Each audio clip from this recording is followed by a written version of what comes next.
লখিমপুৰ জিলা সচেতন নাগৰিক সমাজৰ উদ্যোগত প্ৰীতি সন্মিলন আলোচনা সভা আৰু সম্প্ৰীতিৰ এসাজ নামৰ এক বিশেষ অনুষ্ঠানৰ অনুষ্ঠিত কৰা হয়। দেওবাৰে উত্তৰ লখিমপুৰ হাজৰিকা বজাৰৰ সোমবৰীয়া হাটৰ প্ৰাংগণত অনুষ্ঠিত কৰা অনুষ্ঠানত সভাপতিত্ব কৰে লখিমপুৰ জিলা সচেতন নাগৰিক সমাজৰ সভাপতি ৰেৱত চন্দ্ৰ গগৈ।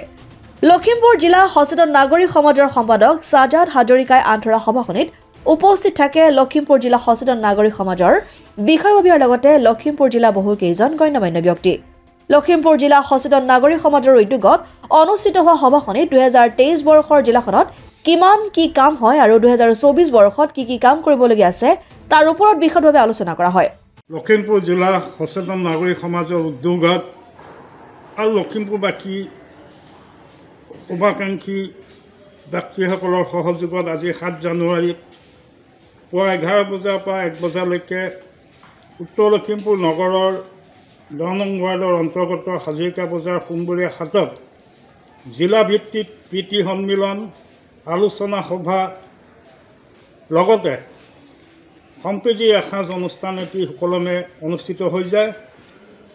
জিলা ভিত্তিত আয়োজিত প্ৰীতি সন্মিলন আলোচনা সভাত নাগৰিক সমাজৰ উপদেষ্টা মণ্ডলীৰ বহুকেইগৰাকী উপদেষ্টা বিষয়ববীয়া সদস্য মণ্ডলীৰ লগতে লখিমপুৰ জিলাখনৰ বিভিন্ন অঞ্চলৰ বহুকেইগৰাকী বিশিষ্ট বৰেণ্য ব্যক্তিয়ে অংশগ্ৰহণ কৰে। উক্ত আলোচনা সভাত 2023 বৰ্ষটিয়ে লখিমপুৰ জিলাখনৰ বিভিন্ন ক্ষেত্ৰত উন্নয়নৰ দিশত কেনেধৰণে প্ৰগতি লাভ কৰিলে সেই সন্দৰ্ভত বহুকেইগৰাকী বিশিষ্ট সমল ব্যক্তিয়ে বক্তব্য আগবঢ়ায়।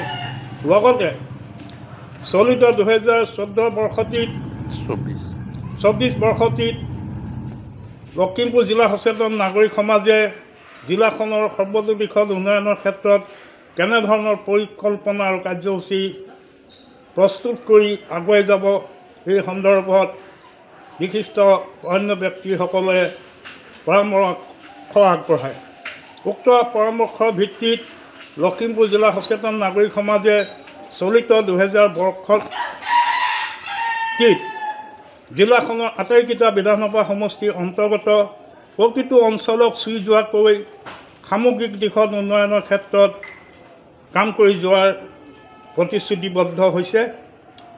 এই ক্ষেত্ৰত লখিমপুৰ জিলাখনৰ প্ৰতিটো বিধানসভা সমষ্টিৰ অন্তৰ্গত প্ৰতিটো অঞ্চলৰ ৰাইজৰ সহায় সহযোগিতা কামনা কৰিছে আৰু লখিমপুৰ জিলা সচেতন নাগৰিক সমাজে লখিমপুৰ জিলাখনক অসমৰ ভিতৰতে এখন উন্নত শক্তিশালী আৰু এখন আধুনিক জিলা হিচাপে গঢ় দিয়াৰ ক্ষেত্ৰত সকলো স্তৰৰ জনসাধাৰণৰ লগত লৈ কাম কৰি যোৱাৰ প্ৰতিশ্ৰুতি দিছে।